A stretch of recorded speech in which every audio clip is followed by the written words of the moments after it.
Assalamualaikum warahmatullahi wabarakatuh. Yang terhormat Ibu Dr. Anda Herilasti Pujiningsih MM, selaku dosen pengampu mata kuliah Manajemen Sumber Daya Manusia, serta teman-teman semua yang saya banggakan.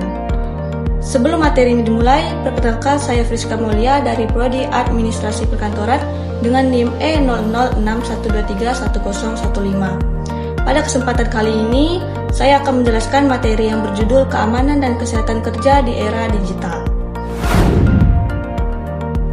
Sebelumnya, apakah teman-teman tahu apa itu keamanan dan kesehatan kerja? Secara umum, keamanan dan kesehatan kerja atau K3 adalah bagian penting dari sistem ketenagakerjaan yang bertujuan untuk menciptakan lingkungan kerja yang aman, sehat, dan produktif. Nah, dalam era digital, keamanan dan kesehatan kerja atau K3 tidak hanya mencakup perlindungan dari bahaya fisik seperti kecelakaan kerja, tetapi juga mencakup pencegahan terhadap gangguan ergonomis, kelelahan digital, stres akibat tekanan kerja online, serta perlindungan terhadap ancaman keamanan cyber seperti kebocoran data dan serangan digital. Adapun faktor penyebab keamanan dan kesehatan kerja atau K3 di era digital. Yang pertama, tekanan kerja yang meningkat. Pekerja merasa harus selalu tersedia dan merespon pesan atau tugas kapan saja, termasuk di luar jam kerja. Selain itu, banyaknya email, notifikasi, dan data yang harus diproses dalam waktu singkat menyebabkan stres berkepanjangan. Yang kedua, ancaman keamanan cyber. Serangan cyber seperti malware, phishing, dan ransomware semakin sering terjadi. Jika sistem keamanan lemah, informasi pribadi karyawan atau data penting perusahaan bisa dicuri atau disalahgunakan. Nah, hal ini tidak hanya menyebabkan kerugian finansial, tetapi juga menciptakan ketakutan dan tekanan psikologis bagi para pekerja. Ketiga, ada lingkungan kerja yang tidak ergonomis. Duduk terlalu lama membuat postur tubuh tidak rileks, menyebabkan nyeri otot dan gangguan tulang belakang. Menatap layar terlalu lama memicu kelelahan mata, sakit kepala, dan gangguan tidur. Dan yang terakhir, ada kesehatan mental yang terabaikan. Tekanan kerja digital, isolasi sosial, dan kurangnya interaksi fisik menyebabkan pekerja mengalami kelelahan fisik dan emosional akibat tuntutan kerja terus-menerus. Selanjutnya, masuk pada dampak keamanan dan kesehatan kerja atau K3 di era digital. Dampak ini terbagi menjadi dua, ada dampak positif dan dampak negatif. Dampak positif yang akan kita bahas yang pertama, peningkatan produktivitas dan efisiensi kerja. Pekerja yang merasa aman secara fisik dan digital, serta didukung kesehatan mentalnya akan lebih fokus dan efisien dalam bekerja. Selain itu, penggunaan teknologi seperti sensor ergonomi atau sistem pemantauan kesehatan dapat mencegah cedera dan mengurangi waktu sakit.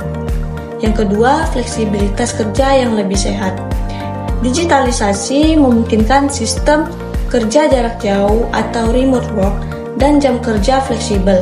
Karyawan juga dapat mengatur ritme kerja sesuai kondisi fisik dan mental mereka, sehingga menurunkan risiko kelelahan. Yang ketiga, pemantauan dan pencegahan risiko lebih cepat. Teknologi digital memungkinkan deteksi dini terhadap risiko keselamatan atau gangguan kesehatan melalui sistem otomatis, misalnya wearable device, dashboard pemantauan kesehatan.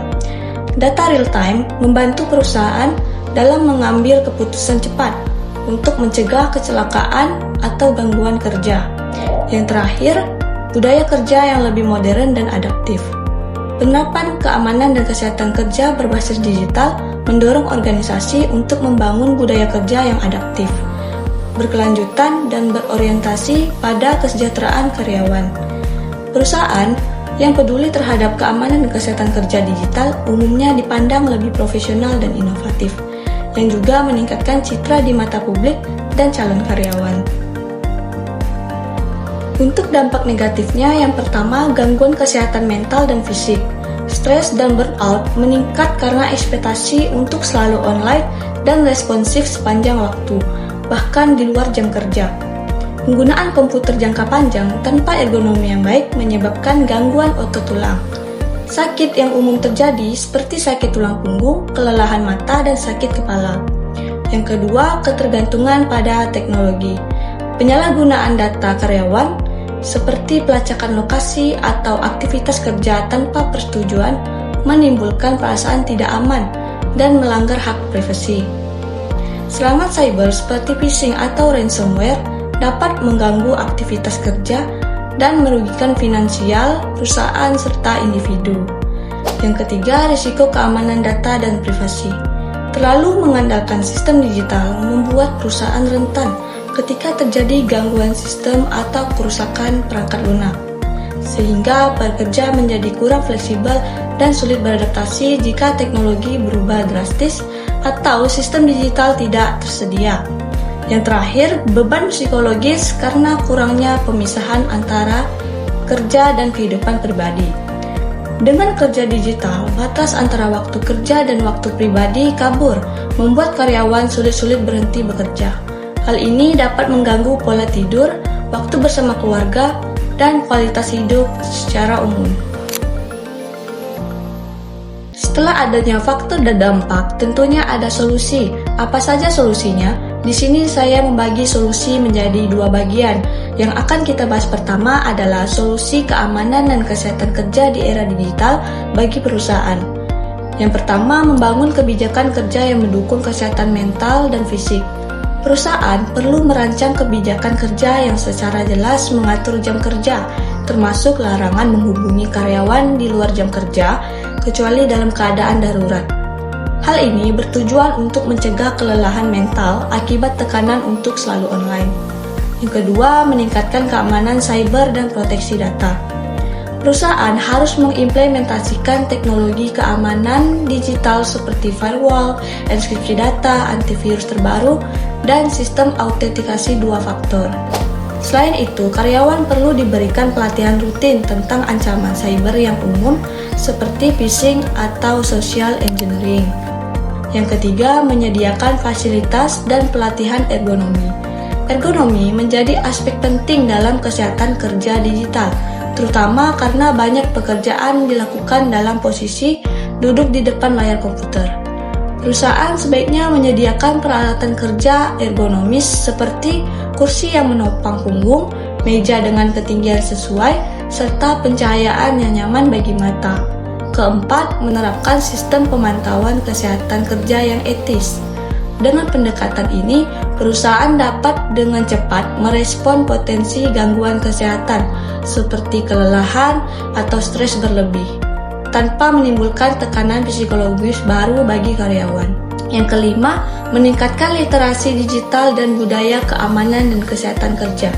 Pelatihan tidak hanya terbatas pada aspek teknis seperti penggunaan perangkat, tetapi juga mencangkup keamanan informasi, pengelolaan akses digital, dan etika kerja daring.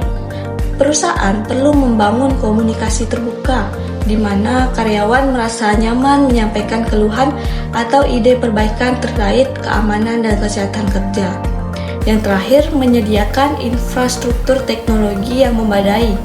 Perusahaan harus memastikan bahwa semua karyawan, terutama yang bekerja dari rumah, memiliki akses perangkat kerja yang memadai dan koneksi internet yang stabil.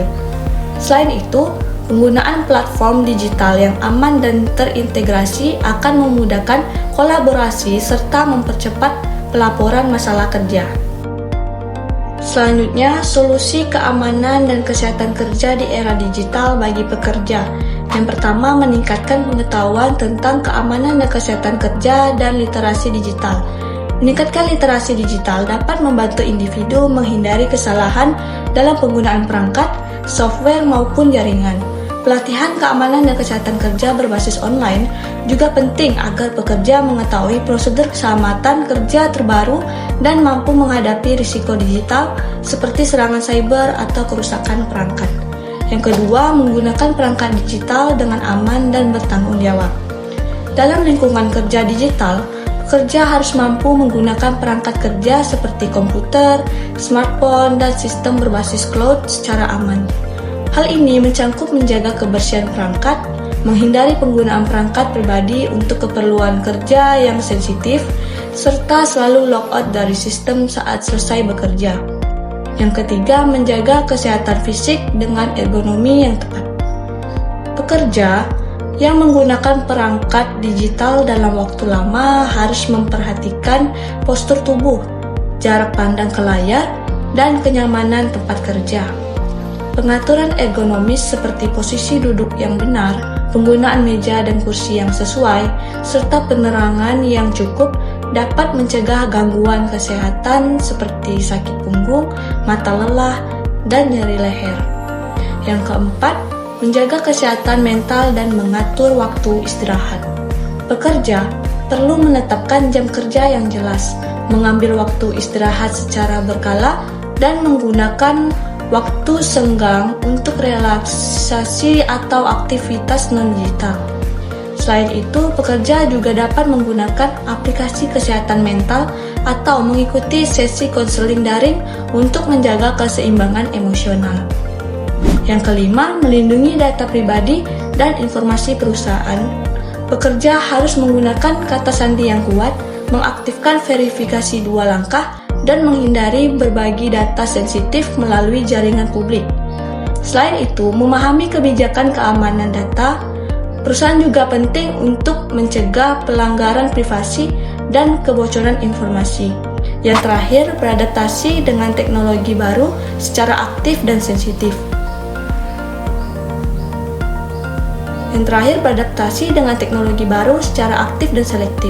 Individu perlu terbuka terhadap penggunaan alat atau sistem baru, tetapi juga harus kritis dalam memilih teknologi yang benar-benar dibutuhkan dan aman. Dengan begitu, pekerja tidak hanya mengikuti perkembangan zaman, tetapi juga menjaga keselamatan dan produktivitas kerja. Kesimpulan dari materi ini adalah keamanan dan kesehatan kerja atau K3 di era digital merupakan aspek penting yang harus diperhatikan oleh setiap individu atau pekerja dalam menghadapi perubahan cara kerja yang semakin bergantung pada teknologi. Di tengah kemajuan digital, muncul risiko baru seperti kelelahan akibat penggunaan perangkat elektronik secara terus-menerus, ancaman keamanan data, serta gangguan kesehatan fisik dan mental. Oleh karena itu, dibutuhkan pemahaman yang baik tentang literasi digital, penerapan ergonomi kerja yang tepat, manajemen waktu yang seimbang, serta perlindungan terhadap data dan privasi. Selain itu, adaptasi terhadap teknologi baru harus dilakukan dengan bijak dan bertanggung jawab. Dengan langkah-langkah tersebut, individu dapat menciptakan lingkungan kerja digital yang aman, sehat, dan produktif. Oke, cukup sekian presentasi dari saya. Mohon maaf apabila ada salah kata. Jalan-jalan ke kota lama, jangan lupa beli ketupat. Terima kasih atas waktunya. Semoga presentasi ini bermanfaat. Wabillahi taufiq wal hidayah. Wassalamualaikum warahmatullahi wabarakatuh.